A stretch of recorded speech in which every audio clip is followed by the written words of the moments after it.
Hi everybody, Brian here from quantlabs.net.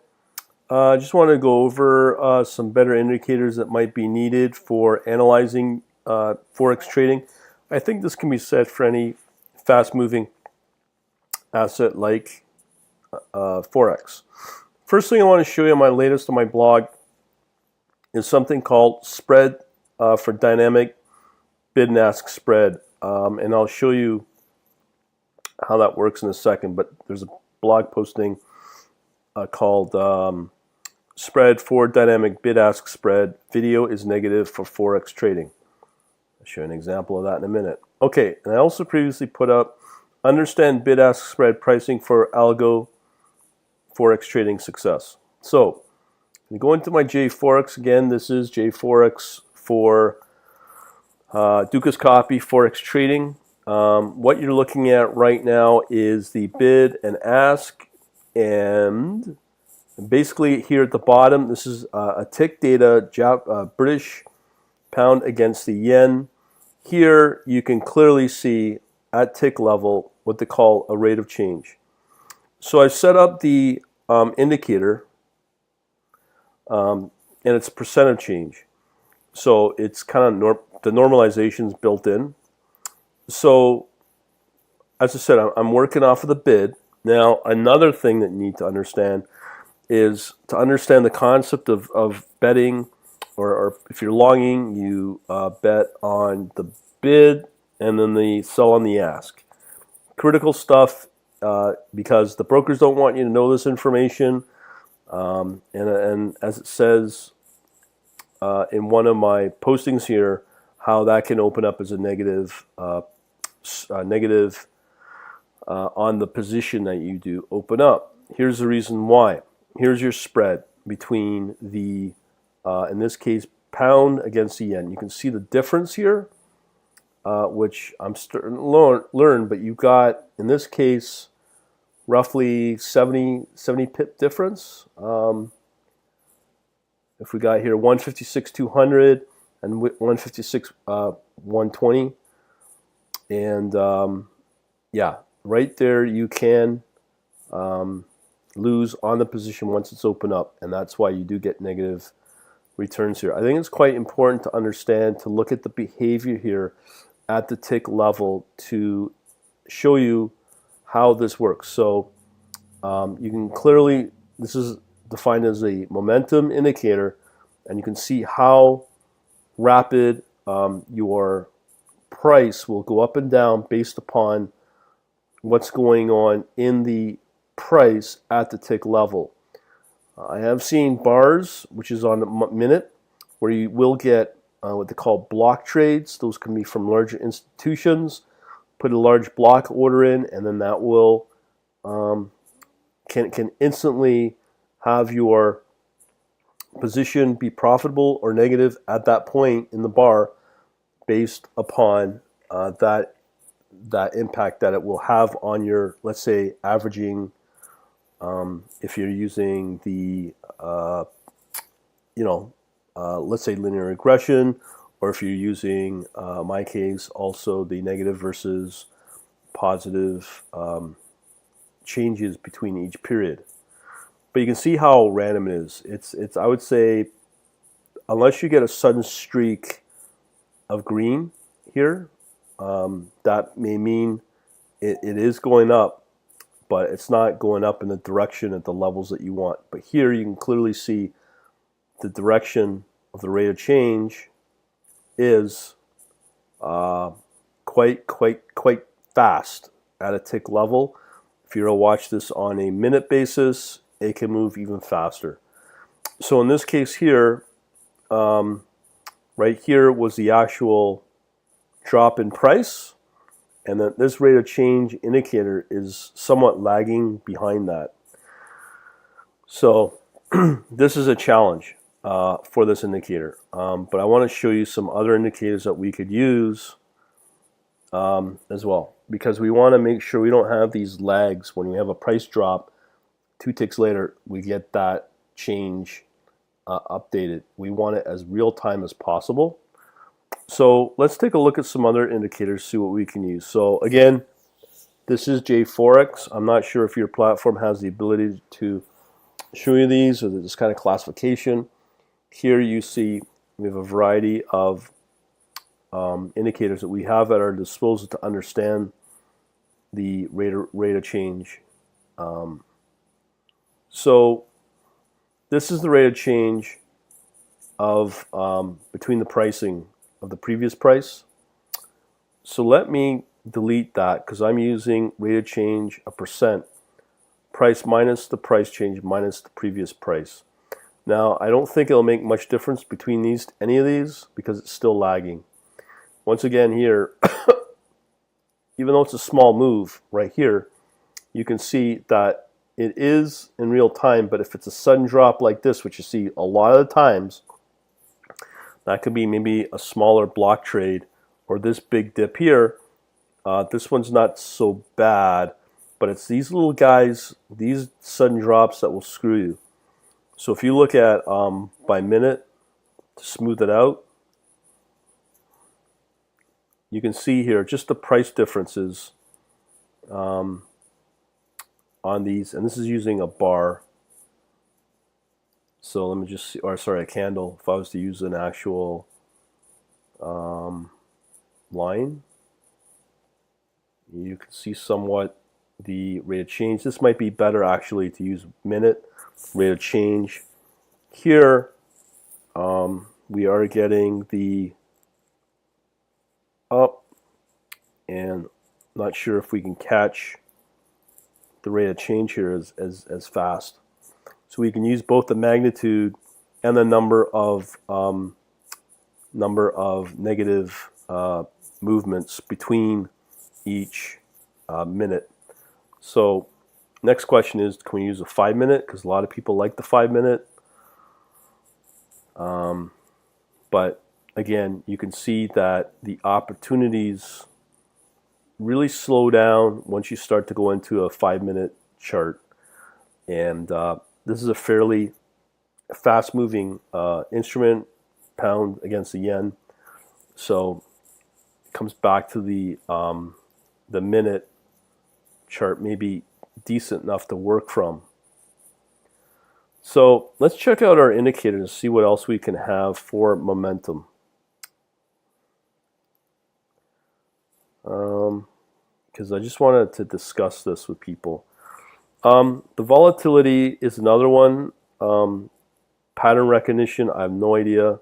There's a lot of these patterns, indicators. But I'm more interested in the momentum ones. So again, I wouldn't be surprised that we will have the same problem as what I'm showing. But there was an interesting one that came out a while back. So 1 day rate of change, that will be too slow.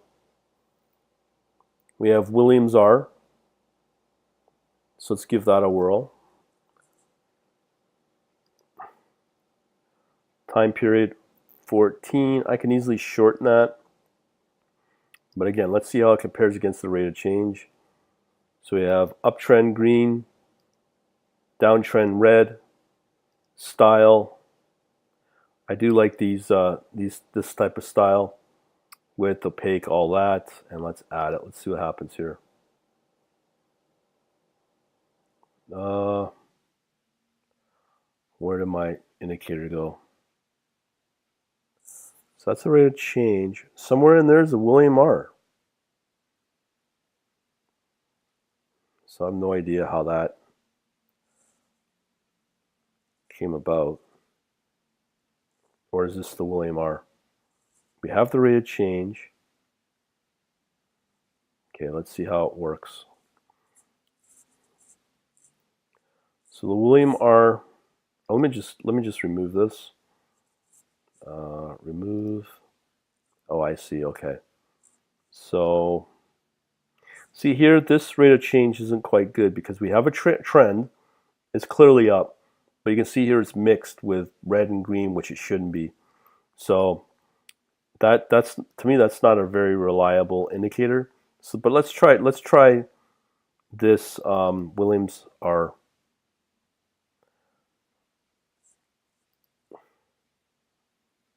recent indicators, William R.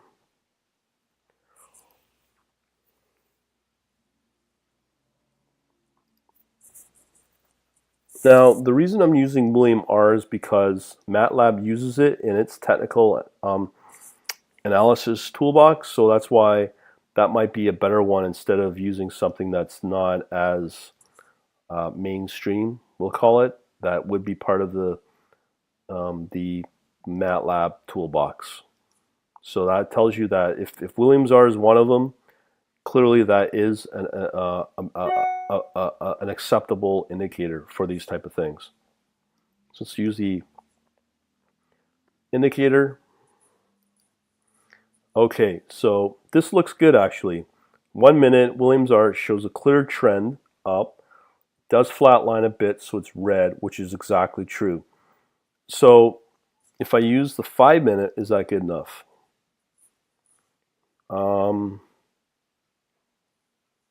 See, the flat line, when it's choppy and just flatlining, going on, that makes these trading conditions very difficult to determine. Same in here.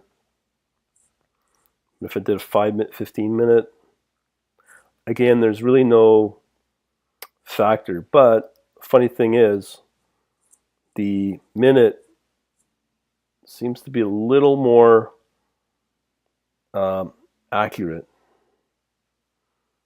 Let's say, okay, so I'm pretty happy about that. So let's go over to the Matlab and see what we can, see what kind of indicators they have as a mainstream acceptable indicator from their point of view.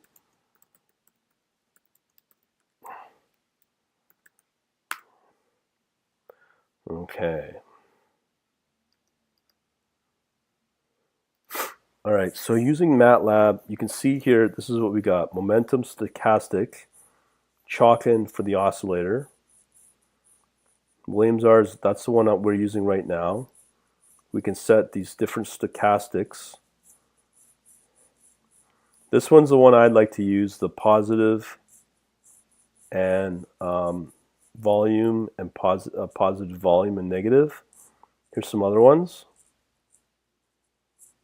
So weighted average price, on balance, median price, Bollinger Band. Now I don't know if you may have seen one of my videos on Bollinger. The programming involved to make calls out of that can get very complicated. So really the only ones that I see are stochastic, chalk-in, and accumulation distribution oscillator. So let's see first if there's an accumulator.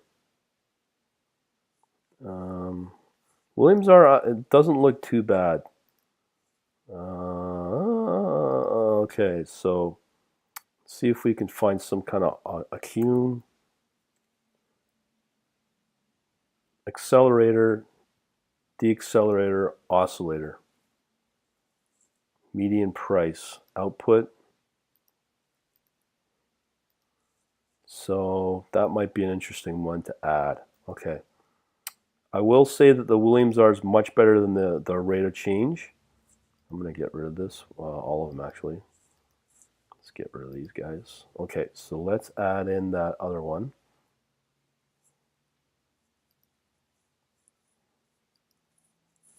So what we want is, accumulator. Oops. So we want this one. I'm going to use a default. Okay, let's see how it looks. So it's a 1 minute. I'd accept that. Looks a little more accurate. There is a slight here. You can see with that trend, it's lagging from, as far as I'm concerned. You see it going up from this point to this point. It's showing a red.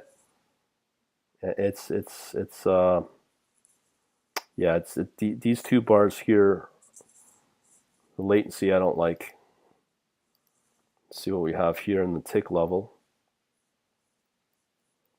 See here, it's down, so my P&L will show that real time, but meanwhile the indicators are too slow to catch up. So this accumulator is no good. But the Williams R I do like. So that may be very useful. Okay, so we have here chalk-in oscillators. So let's see what we have there.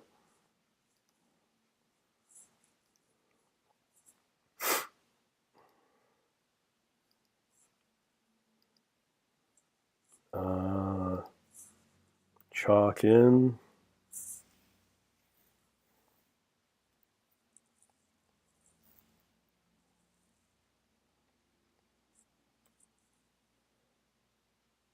I thought I saw chalk-in before.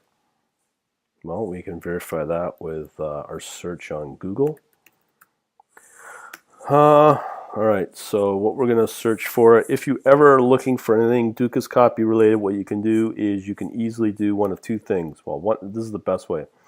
Java API and the Java docs for the API, and then in that case you're using the indicators. So because it's an interface, you have to go I indicator, and here we are. So we now have the available indicators.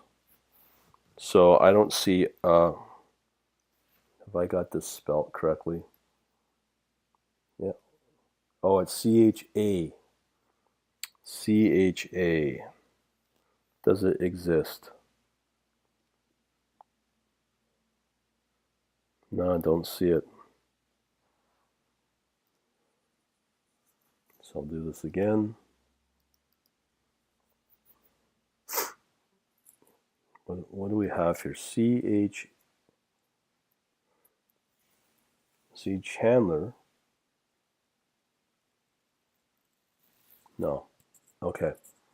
So moving on, we can then look at these stochastics. These ones we looked at, I'm not too happy, but maybe the stochastics may be good.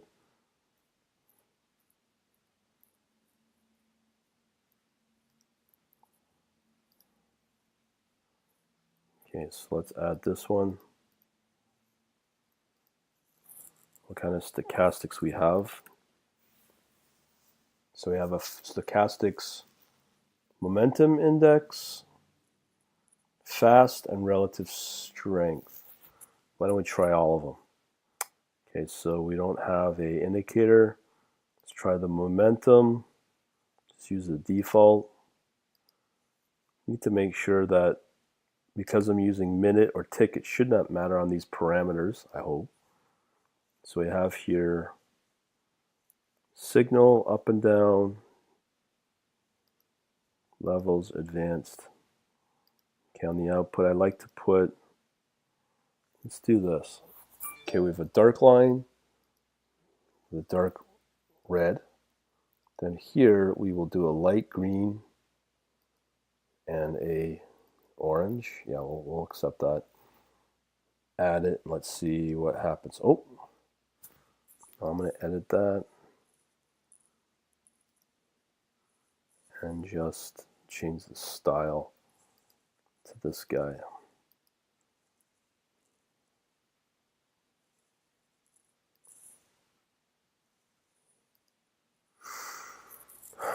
So let's see how we're doing here. So that's a tick. Let's see how we're doing on the 1 minute. Get it up to date. Yeah, I'm not sure. See, it's lagging up to this point. That's fine. Drops off here into here, but here, even though it's going up, it's a lagging indicator. See how it's with the tick. See, again, it does not reflect the true indicator here. There is trends, but when it comes right down to the lower level, this kind of bump does not get reflected in the indicator. It's not too bad. Price goes up, at least on the bid.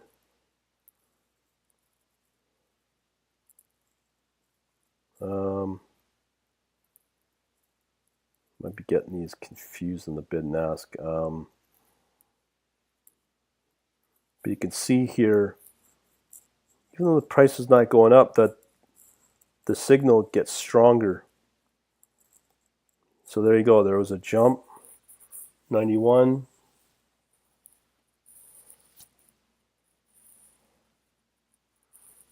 See, it stays at 91. But yeah, it's late. There's latency in this indicator. Not a big fan. Okay, so let's get rid of this guy. Okay, let's do it again. This time we'll use the indicator of stochastic.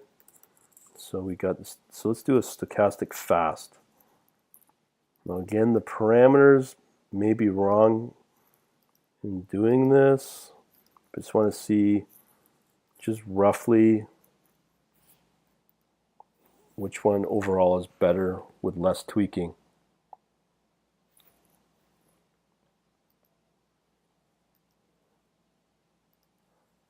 Just changing around the colors. Oh, no, didn't like that.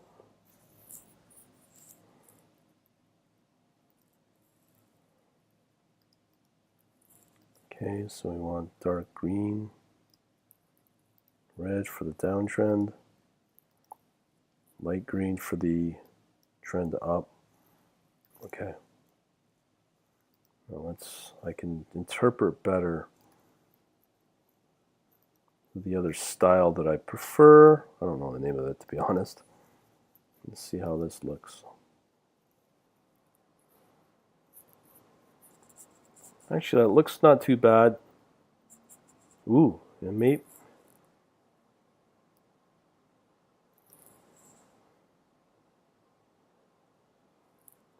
See, this is a number I gotta work with.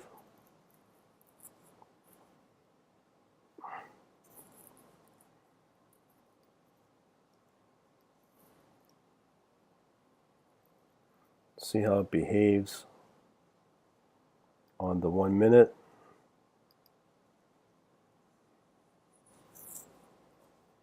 It's not too bad. Let's go back to the tick, or maybe 10 seconds.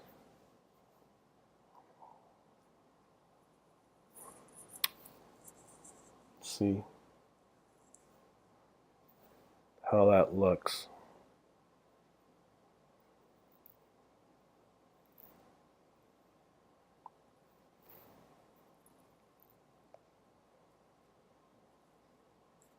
Let's see how it is with a tick.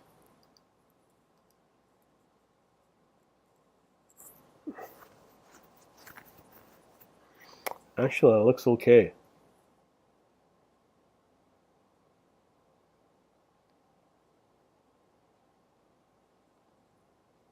That's a little more in real time. So this one,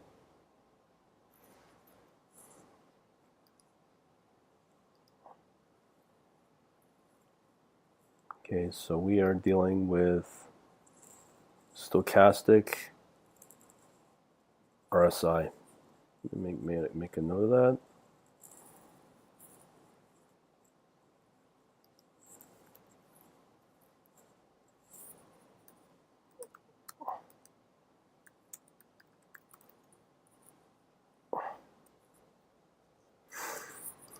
That's not bad, actually. I can work with that. Okay, so let's get rid of this indicator. That's a definite contender. Next one that I want to use is stochastic.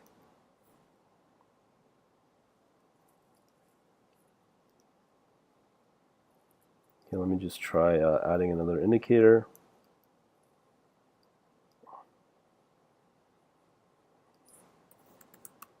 So we did that. Stochastic fast.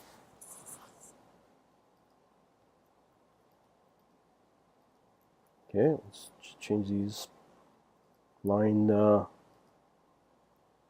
indicators here for the trend.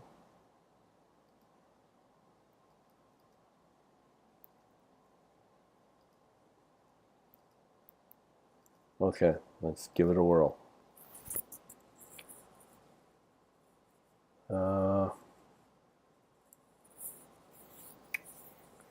No, I don't like that because it's still showing an uptrend, even though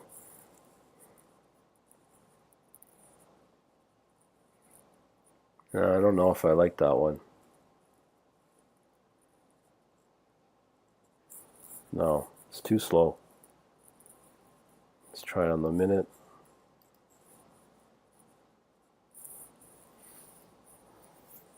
See here to here. This may work on the minute chart. So it's going up. This is a little more.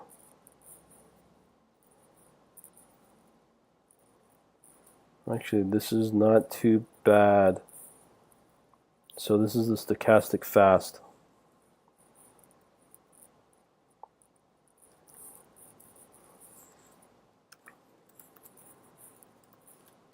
Okay, some other ones that people have been asking me as indicators, which is really good to try out, is one of them was Fractal. Now I don't know how this works, but I'm just going on the based on the visual.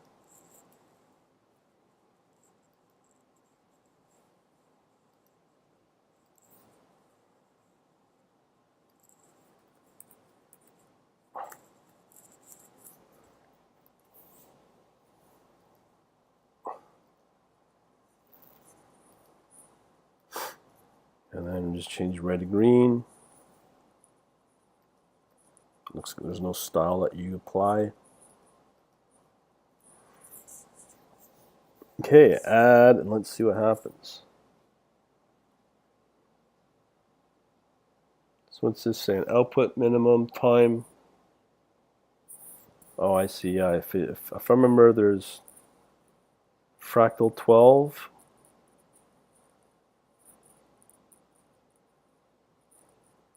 So it looks like we have to measure every 12 factors.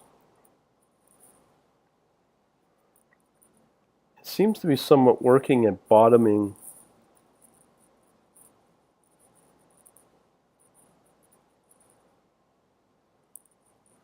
This is an interesting one. You get a trend up, it turns, it can measure the fractal at that point, and quite literally measure the bottoming process.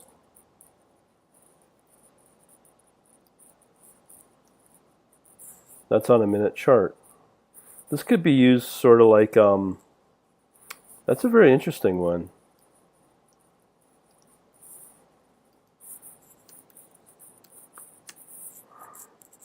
And that's using default of 12.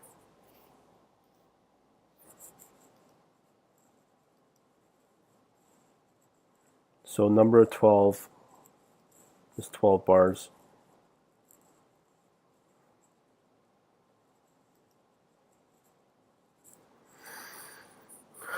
Okay, I don't know if you can do this on ticks.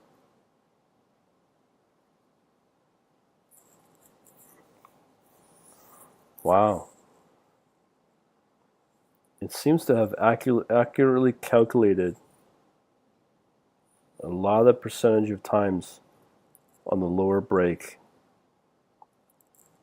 See how it calculates. I want to see this thing in action.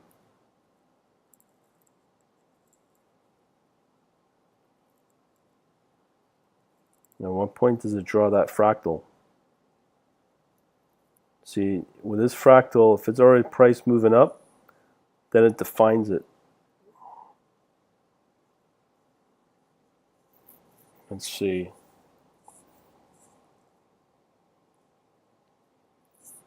So that's what it sets as the lower price at 156.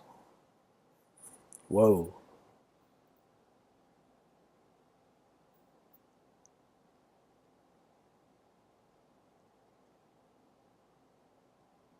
Interesting, but it's too slow. I think this would totally throw off. It does measure it correctly, but it has to let a certain number of. It's just, I think it's too slow. Definitely at a tick level. So we have here, and our fractal's not been generated yet. Interesting. Okay. This could have had some potential, but I'm going to remove that.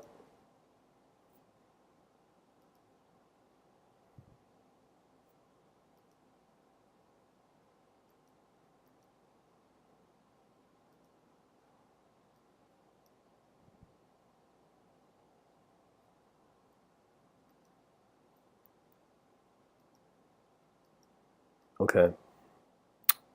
So let me move on to a different chart. Close that. I will do. Oh, we'll just leave it at that. Okay. No indicators existing. Let me just try one more that's been coming up. Is Kelman. I don't think. No, so we can't do that. But I will say, let me just see if I've got all the Matlab ones covered. Volume, rate of change. Bollinger we tried. That's too much. RSI I think's latent. There's latency. But let me try one more. The volume, rate of change. I won't be surprised that's too late. There's too much latency there.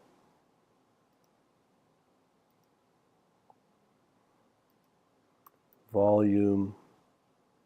There's a VWAP. That's it. Okay, so the conclusion I'm taking away for the best indicator that I'm looking for